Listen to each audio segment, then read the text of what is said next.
G'day everybody, Max right here, and here with one of Success Council's favorite guests, Juan Villaverde. Juan, how are you, buddy? Max, good to see you, my friend.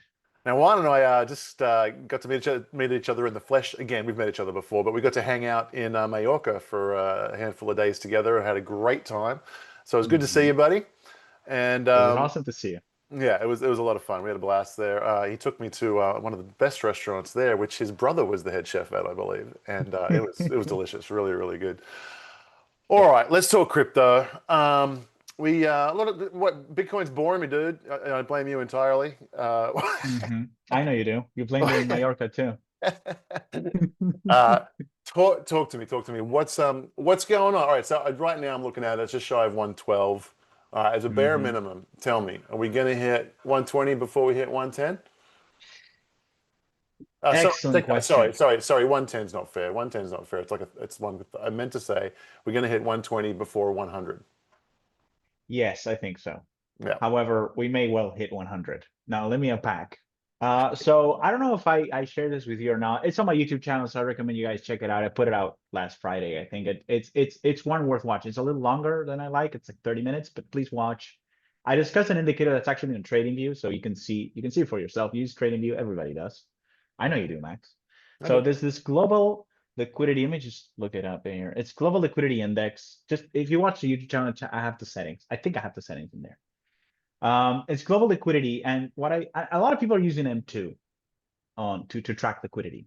Now, liquidity has a very strong correlation to the price of Bitcoin, uh, and it has an 84-day lead, which means you can see what's going to happen with Bitcoin 3 months ahead of time. It's not perfect, but it's pretty good. In combination with some forecasts that I have on my model, it's the closest thing to a crystal ball that I have seen.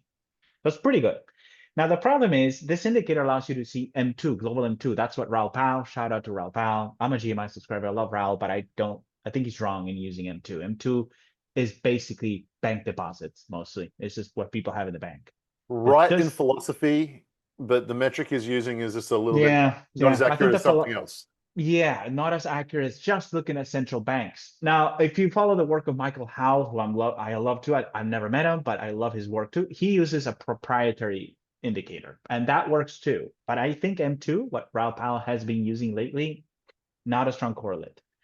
But if you just look at central banks, it's an incredible correlation, especially if you use it on Ethereum. Just please, if you're watching, pull up a chart of Ethereum, global liquidity index, take out all the M2 stuff, just look at central banks. It is incredible, that correlation. It's like looking at the same thing, only you can see what it's going to do 3 months from now. And so I've been using that for just about a month or so since I discovered this. And it's very useful. And what I will say about Bitcoin right now is that first, it's underperforming the even liquidity. So if just looking at liquidity, we should have seen growth between the low on August 3rd, which is a low, before the all-time high on the 14th. So there was a low on August 3rd. We should have seen it grow steadily, slowly but steadily into late September, so around the time the Fed meets and set their interest rate policy. So it's underperformed that. Why? I don't know, but it's not a good sign. It's not a good look when Bitcoin is underperforming liquidity. I do think that over the next couple of weeks, as we head into Fed Day, it's going to start tracking liquidity. So meaning it's going to grow. So Bitcoin should go up into possibly 120. I'm not sure it's going to go to 120, but I used to think that, and I saw calls there, but I don't think it's enough time. But from there, it should drop significantly into October. And I have one of the most significant lows for the year on October 17th. Now, the last time I had that was April 7th. That was the post tariff. That's when Trump announced the pause on tariffs and everything surged. The next most important turning point that I have on my model that lines up with liquidity. There's a low in liquidity for the 20th of the 23rd of October, and my model is saying the 17th, so it's right around that time, 17th, 20th, 23rd of October, right around that time. I'm expecting a significant low. From there, we just don't see because liquidity is not growing. It forms a low in October, it rallies sharply, and then it's just flatlining. Now, what I think is going to happen based on gold, because gold is breaking out, it's surging. I know you want to talk about that, so I'll let you in a minute, but the fact that gold is surging, gold tends to anticipate liquidity. So the fact that gold is at all-time highs tells you that the market is anticipating another liquidity surge. So right now, based on what I'm seeing now, and I reserve the right to change my mind in 2 months, but right now, I think the bull market might extend into 2026. This is what I'm seeing now because I expect liquidity to go up. I expect the reaction to Fed cutting rates to be negative because I think the Fed is going to be either hawkish or bearish on the economy, and the markets are not going to like that. So it's going to go down. Then around October is what they call it in crypto. We're seeing it again in liquidity. I'm seeing it again in my own models. Good October. And from there, I'm anticipating that liquidity will continue to grow and give us a bull market into 2026. The only evidence we have is gold. So we'll see. Liquidity needs to grow. Maybe next time we meet, you and I, maybe we can see what liquidity is doing. But for now, it's just boring. It's just boring. It's just gonna rally, it's gonna fall, you know. To help me clarify something, you said you called it Uptober, Yeah, but you said a low on October 17th. correct. Okay. Yeah. So Not up, your classic October. up last half of October. Right. Yeah. Last half of October. Now, so the thing about this forecasting model that I developed, I'm still researching, and the people who are on my Discord, they help me, they've helped me figure out how it works. So I still don't know exactly how it works, but one thing that I've learned is that when there's high reading, like you think of it as a probability, and if there's a very high probability for a turning point for a low or a high, and in this case we're talking about a low, you tend to get very important turning points. They're just not just your random cycle low. It's an important turning point. Usually there's something happening, like last time it was Trump with the tariffs, then the pause. That's what kicked off the rally. That's the time before that, it was the election. That was another surge in this model. And the time before that, that impressed me the most. Oh, the April 7 one this year was pretty impressive, but the one that impressed me the most was early August. It had this very high reading, very high probability of a turning point, and what you had is a crash into the low, and then a surge coming out of that low. So we could be seeing the same thing this time around, where Bitcoin just does not do well in the first half of October, but then in the second half, it suddenly reverses. It's hard to call for something like that and get it right. So yeah, again, this is what I'm seeing. And I'm pretty confident that we're going to see something along those lines because I've seen the setup before with liquidity going down, then reversing sharply higher, and it lines up with the forecast that I have, just showing the same thing. So when these two line up, I just like it as a setup. So I'm planning to load up around that time. I still own some Bitcoin. I want to unload it before the Fed sets the rates. Hopefully, hopefully we get a rally. But I'm trying to trade, okay? I'm not telling anyone to do this. I advise you against doing this. I'm just doing this because I trade, I like it, and I think I can just get a bit more Bitcoin. If I could, maybe I can be clever and sell at 120 and pick it up again at, under 110. That's what I'm trying to do. And I'm pretty confident that I can pull it off. I always hedge these moves. Like if I sell my Bitcoin, I'm gonna buy calls. Like if I sell 120, I'll buy 125 calls in case I'm wrong and it just keeps going. But for now, the exciting news I think is that we may well get. And shout out to Raul Pal. He said it in January at a roundtable that I was in. He was saying, "No, we think the cycle will extend into 2026 this time." I was like, "These guys are crazy." But no, it looks like an extended cycle for now. Yeah. Okay. All right. I like that. I think this is kind of it's congruent with my thoughts too. I think I don't know. I don't have a good reason why as to why it's going to be extended. Can Hmm. you what was it Raoul's argument earlier in the year? I don't think he had one. I think it was just I mean, that man has been around for so long, just looking at markets for so long that sometimes it's that wisdom that comes from experience. I was in a Cayman. He put together an incredible conference, if you can call it that, in Cayman in 2022, right around as FTX was collapsing. It was like it started 2 days later, and I was walking down the one of the docks with him and other people, and I got a chance to talk to him, and he was saying, "No, this is the low. This is it. This is." He was very confident that that was the low, and that was it, right there. So And wait, now FTX collapse happened 2 days later, and FTX collapse happened 2 days after Bitcoin made the bear market low. Two that's days before, fascinating. sorry. No, Two that's days 2 days before, before. surely. 2 days before. Yeah, 2 days before. Sorry. Okay, so the FTX collapse had just happened. had just happened. And then you're chatting to him, and he was like, "This is it." Okay, Yeah. that's cool. And what happened the day after, because I think that was a Monday, and if I remember correctly, what happened is on Tuesday, I think it's in Tuesday that inflation comes out, and inflation just had dropped sharply, and Bitcoin surged on those news. It was the fact that it was oversold, and also this low inflation print comes in, Bitcoin surges, and I'm like a quant, like I like to look at all these patterns. So I was agreeing with Raul at that time. I was like, yeah, these important lows usually have a big crash, then a big surge. We saw it during COVID. It went to like 3,000. 2 days later, it was trading for 5,000. It's a 66% rally in a day. And Yeah, that's usually when lows are made. Similar thing happened in Ethereum. So I was very confident too that that was the low. But Raul didn't have a reason. He was like, no, that's it. We're oversold. This would not even be happening if it wasn't for FTX. That's it. And yeah, he was right. So they were saying, extended cycle. I think it's because they think the economy's on this very slow grind higher. I think that's where they're coming from, and so they track all these the business cycle and all that stuff. So they've noticed that the economy has been slow, but it's not crashing. So that gives you, I think, I'm not sure this is their argument, but I think so. That lends itself to an extended cycle as the economy just kind of grinds higher before it runs out of momentum, which everybody agrees should be sometime next year, even if we get an extended cycle.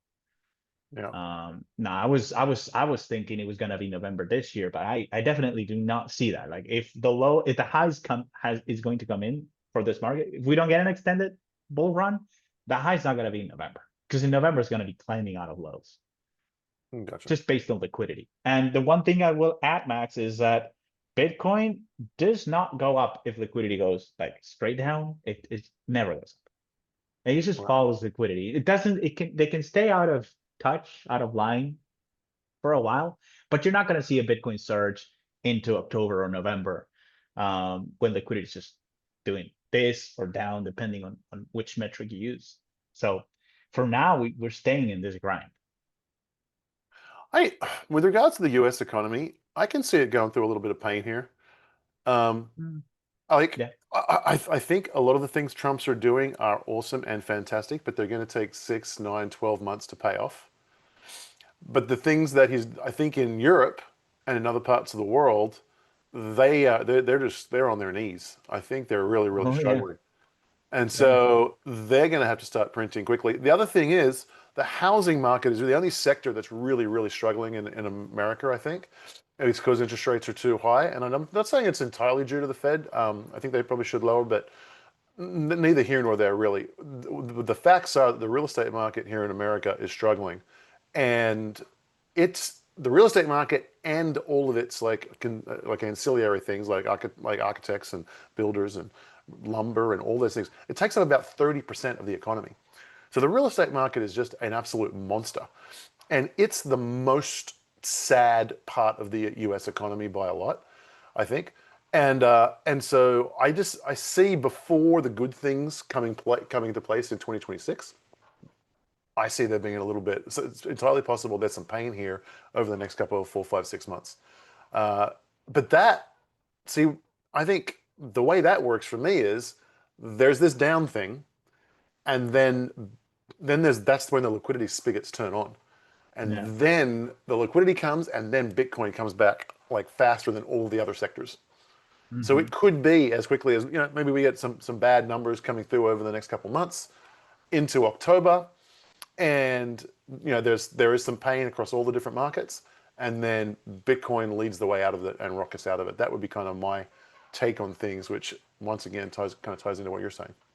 Yeah, I tend to look at it. The one metric that I follow the most, like I said, is liquidity, but liquidity is closely tied to basically government bond markets. I mean, it's the refinancing cycle, they call it. It's no longer about, so they're saying that this is Michael Howell's work. He's saying that the financial system is no longer about creating new capital. It's about refinancing existing debt. So it's not Yeah, about financing new debt for new projects. It's mostly just refinancing old debt. So in that framework, he says, and he's been right, interest rates don't matter as much because what matters is whether or not you can roll your debt. So it's yeah, liquidity. It's can you make the roll or not? The cost yeah, doesn't really matter if you can roll in forever. Ask Japan. They've been doing it forever. Yeah. They're the OG of being over leveraged for decades and nothing happening because it can continue to roll over. Yes. So, so what I'm seeing is struggling bond markets.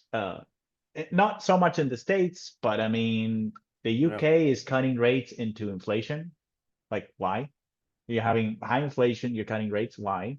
Europe's is a mess. Europe was always a mess. The French government just collapsed because they cannot cut spending. This is the beauty. This is just beautiful. So what happened is I follow this debate a little bit because I get the FT morning news and I read it with my coffee every morning. It's fun stuff. Because it's like you can tell what's happening, and so basically what happened to the French government is they wanted to cut spending by 44 billion. I'm just giving you the summary. Half of that was a tax increase, of course, tax hikes. The other half of that was spending cuts. Now, the socialist government of France or the socialist coalition said, we'll agree to taxing the rich. Yes, no problem. You can there's a wealth tax proposal. It's basically taxing the rich. It's wealth tax. Mhm. I'm not just saying that. All right. So they said the socialist coalition said, yes, we'll agree to taxing the high income people, but we do not agree to the spending cuts, and the government collapsed. That's what happened. And what the outgoing prime minister of France, which I didn't know they had a prime minister, but they do. Um, I still don't understand how European governments work, by the way. It's like so complicated. It's like in the Americas, it's mostly revolutionary governments that just copy the United States. So they all work the same way. But in Europe, it's like prime ministers and presidents and kings. I don't get it. Anyways, so the ousted prime minister said, listen, whoever comes in, they're going to have to negotiate with the socialists, and the socialists are not going to cut spending. So France is fucked. That's basically what that means. And the bond markets are puking because suddenly everybody realizes the only way they're going to pay for all this stuff is to print money. So why is the euro still 117 against the dollar? It's just beyond me. It's like, dude, Yeah. at least the US can roll over their debt. These guys cannot. Like the Fed is keeping rates exceedingly high compared to the rest of the world, and it doesn't suck up capital anymore because, and I think it was mostly the fact they call it, oh, it's Trump's tariffs. I think it was just bets on Fed policy, quote, catching up to the rest of the world, so the dollar should weaken. I learned that from the great Weston Nakamura. If I ever meet that guy, I'm just gonna buy him a beer. I love him. Former Real Vision, former Blockworks. Now he's doing his own thing. He occasionally posts on YouTube and has a Substack. And he's the master of currency trading. He's always saying that doesn't trade currencies don't trade on what's happening now. They trade on what they think is going to happen. So it's obvious that when Trump came into office, sorry, the markets were saying, okay, well, Trump's going to force the Fed to cut rates. Let's sell dollars and buy everything else because the Fed is, quote, lagging. I actually think the Fed should cut, but only slightly, because inflation is still a problem. Now, I get that the job market is broken in the US because they had horrible prints, but I think inflation is a bigger problem. It's a bigger problem because it threatens your credibility and it threatens the stability of the currency. So you have to kind of at least pay lip service to that. So but the thing is, all countries in the developed world are too indebted to not cut rates. They all are going to cut rates. So Jay is being a politician. I've always said he's being a politician. He's going to keep rates high because he gets to walk away saying it was not my problem. I did not do this. I kept rates higher for longer. It was the next guy who did it. He's been a politician. They never fix Yeah. anything. They just kick the can down the road. They let the next guy fix it, but the next guy's still not going to fix it. He's also a politician. He's going to kick the can down the road again to whoever their successor are. And Jay is doing that. Even though I think I think he's the best since I started watching markets, the best Fed chair by far. And a lot of people in finance share this view. Like we like him, but man, you're gonna have to cut because the US also had like $10 trillion of debt to roll over. Yeah. So you're gonna have to cut. And not only that, look at what the government is doing. They're buying back bonds and selling T-bills, short-term debt. Why? Because they know that when the rates, they're gonna have to they can refinance at lower rates. They're literally, look at the US government. They're literally positioned for much lower rates. Just look at how they're trading their bond market. You think So Scott Bessent is an idiot? let's just explain that for our viewers. Okay. So yeah, so when the US government borrows money, they can, the word they use is you can take bonds, which is just long-term US Treasuries, or you can buy T-bills, which is short-term US Treasuries. Mhm. So the short-term US Treasuries mean they expire with 3 months, 6 months, 12 months, right?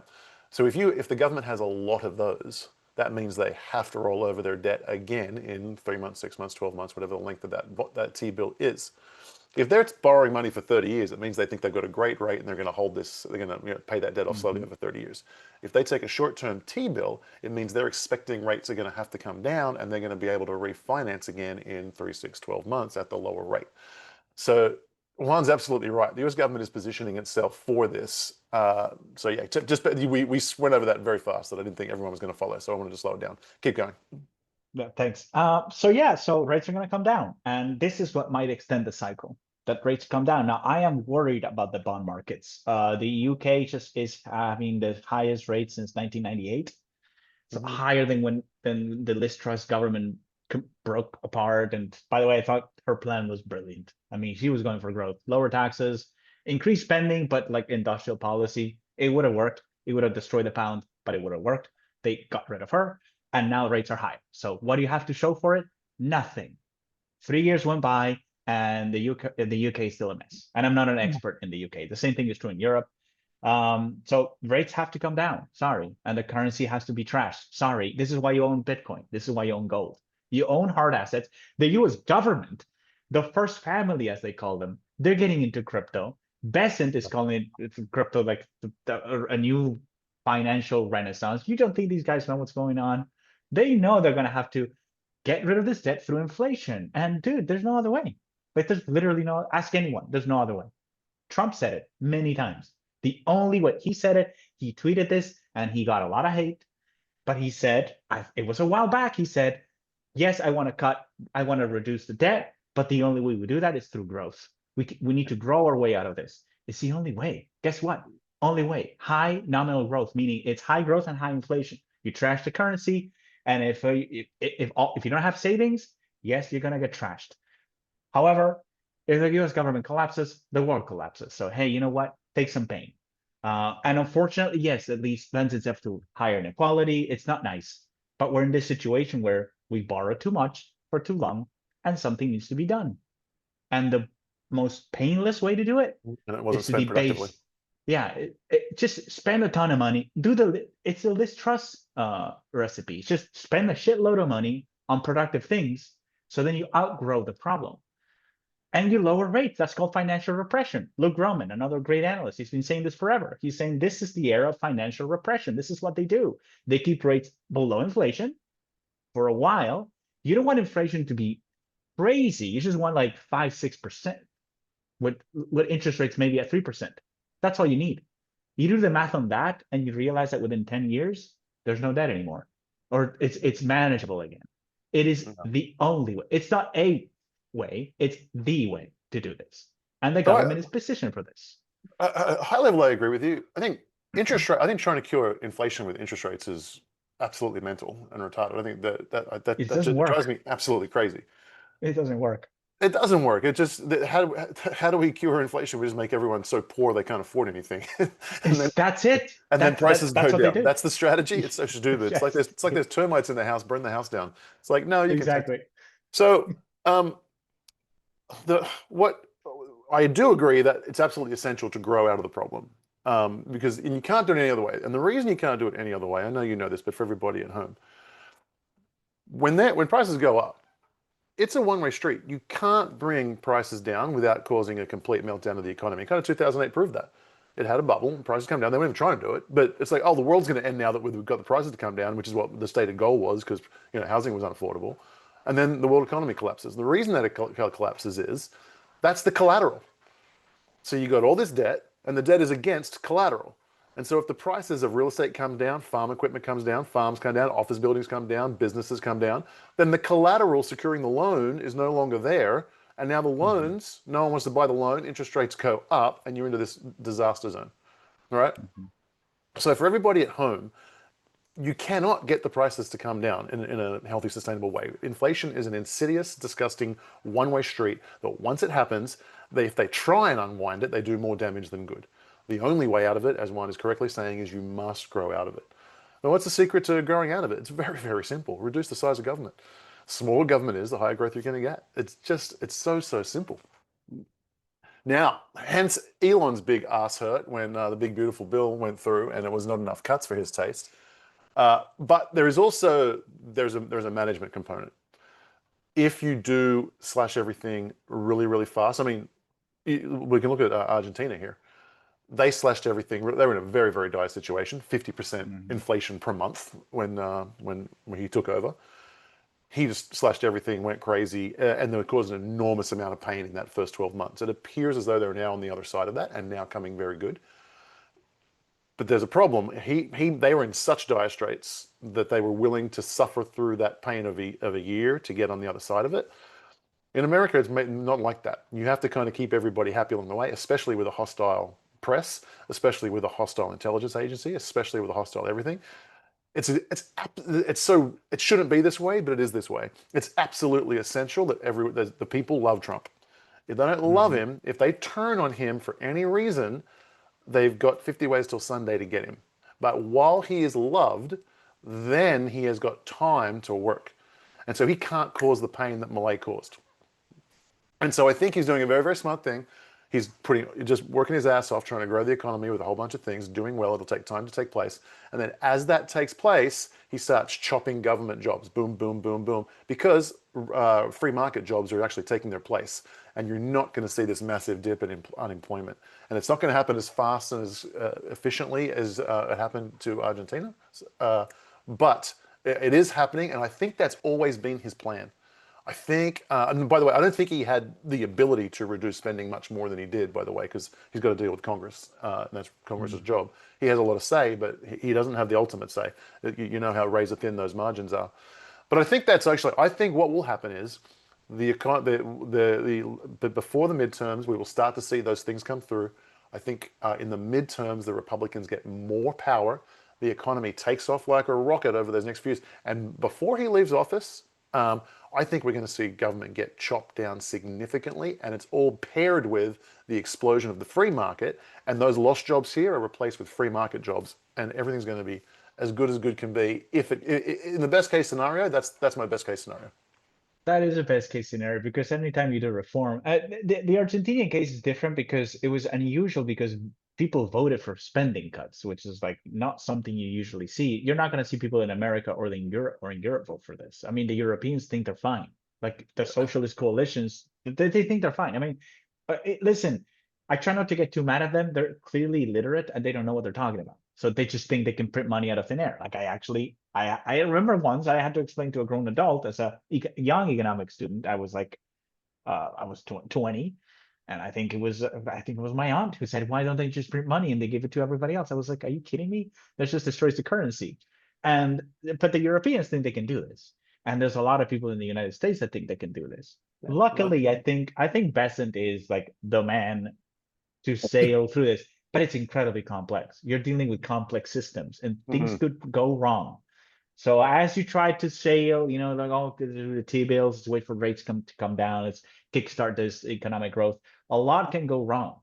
Like you said, especially Trump is opposed, so he needs to be loved, and people are not going to tolerate like very, very harsh recessions. Now, They're not. the way I see it is all roads lead to money printing and inflation, which is why we're here talking about Bitcoin. It's like, yeah, because they have to debase the currency. Like the government is just announcing you that they're going to debase the currency through financial repression. If you look at the way they're selling bonds, just look at the way they're positioned and look at the laws that are being passed, and you realize, well, they're going to do it. They're not going to admit that they're going to do it, but this is the plan. And so you need hard assets. You need hard assets. Otherwise, the dollars on your bank account, they're going to get debased. Yeah. That's what's going to happen to them. You need hard assets. Uh, totally agree. Let's change gears a little bit. Okay. We have a couple of victory laps to take. All right. Yeah, you talked about when gold broke through its cup and handle 2000. You said it's going to go through 2000 and rocket ahead. We see Mm-hmm. gold hitting like 36, 3,700 now. By the way, Yeah. I said the exact same thing at the same time. And then more recently, I said just not too long ago that silver was breaking out of its cup and handle, and we see silver now rocketing through. It's up to over $41 I saw last. It's absolutely crushing. My target for silver, by the way, back when it was 28, and I said in quite a short period of time, we're going to get to about 45. We're only $4 away from that, and I think that's my next stop for silver. So high five us. We crushed the gold and silver call. Hmm. Take a bow. Good job, you. Um, and what else? There was one other thing I wanted to touch base on before we rolled out of this. Oh yeah. Well, let's think of it this way. The main selling point of Bitcoin is that it's because the currencies are broken. That's Hmm. the reason, right? It's because they're always going to inflate. Is there ever a possibility? Do you think do you attribute a 1% chance, a 2% chance, or a 0% chance that in the next 1 to 5 years they don't stop printing faster than economic growth? You mean they don't stop printing Uh, faster? So, they do stop printing. oh no, no Is there way. any chance they do stop printing No, faster than no, economic growth? no, no, not for now. Let's just look at the size of it. It's just math. I'm not. I don't know the math like the back of my hand. Like Luke Roman, just check him out. Luke Roman. I think it's called the Forest for the Trees, something like that on YouTube. Hmm. He's the master of this. He can do the. He spells out the math really quickly. He knows the Yeah. numbers. It doesn't work. You have to print. You need to do Okay. financial repression. You need to get debt to GDP down to like 80, 60. I don't know what the number is. Luke would know. He has like all the math in his head. So you need to get it down. And in order to do that, you have to print. Now, is that Yeah. globally that has to happen, or for the Yeah. US? US, Europe, It's got to be done. Japan, they all I mean, need the no one. inflation. They need the Europe, inflation. Europe doesn't even look like they're trying. At least like Europe is a looks mess. like they're Like trying. Europe is a mess. The reason I'm leaving Europe soon, because you know I am. I've been living here for a few years. I'm leaving. I mean, this is a mess. This is gonna get worse. I mean, no matter how you look at it, there's no leader. There's a vacuum of leadership here. Now, I think that leadership in the United States is deeply broken too, but not as broken. In the in There are leaders in the United States. Like there's people you look up to and say, well, they have a plan and they want to execute on that plan. Here in Europe, I don't see that at all. They're all crazy. They think the plan is to fight Russia. Okay, let's do war. Okay. Now, by the way, I think the reason they want to do war is they're relaxing their budget rules. They want to print €1 trillion to fight Russia. Now, part of me, some people I hold in high regard think they mean that, like they actually want to fight Russia. But I think they just want to print money and they need an excuse. And $1 trillion to fight Russia is as good as anything. Because I mean, I saw some guy from Greece saying, "Hey, I need 15 billion euros for the roads so the tanks can roll over them." And then my initial reaction was like, "Well, that's insane. You want to improve the roads for the tanks?" I'm like, he's like the minister of transportation for Greece. He just wants $15 billion. I mean, he doesn't care about Russia. So they're talking about making up excuses to print, but it's not enough. They need to do a lot more. And then you have people that there are places like France collapsing because they can't cut. So it's a mess. There's a No, vacuum of leadership. until the appetite changes in the European populace and they demand cuts, Man, Europe's it's fucked. sad. Europe's fucked. I Totally. am mad at this because I mean my whole family's from Europe. They came from Italy, and a small part of them came from Spain. Like I wasn't born here, but I this place feels like home to me. And it pisses me off Yeah. because I do think that Europe is collapsing. It's slow, but it's happening. They're letting it happen. No, So it's between just, energy policy and government spending and just oh man, the the energy love. policy, dude. They have a policy. So here, the thing about Europe is they have a policy of scarcity. Everybody's scarce. We don't have enough. I said, yeah, we do. We do. We're not at the epitome of, we're not at the pinnacle of human evolution. We're not even close. Like there's all these new technologies coming around and they're banning them. They just ban them. No, no, no, you can't do that here. And then you have blackouts. Yeah, blackouts. My wife works at a hospital. They have blackouts in Spain, the supposed first world. You don't get that in some city in Colombia. They're better Yeah, equipped. This is yeah, ridiculous. This is the first world. It's unbelievable. So yeah. yeah, don't even get me started on the just absence of it. Once they turn things around, maybe when I'm 80, I might come back because I like Europe. But right now, it's like it's best to leave. Like, don't stay here. If you're here and you can leave, do so because it's not. And the taxes, oh my God, the taxes, the tax policy. It's just a Everything. failure. And It's everything's a mess. incredible. It's incredible. Well, we'll vote. Look at France. Oh, we'll vote for the wealth tax, but spending cuts? No, no, no. You can't touch that. It's not fair. They No. go with fair instead of real. Oh, Math. this is not fair. Exactly. They go with fair instead of math. See how that's gonna do in 10 years. It's All right. unbelievable. Let's wrap it up there, Juan. We've shit canned Europe enough. All right. Thank you so much for being here, guys. Hit the like, hit the subscribe button. Let us know what you think. Is Juan and I on the right track, or are we got it all backwards? Let me know what your thoughts are. I'll see you guys soon. Take care.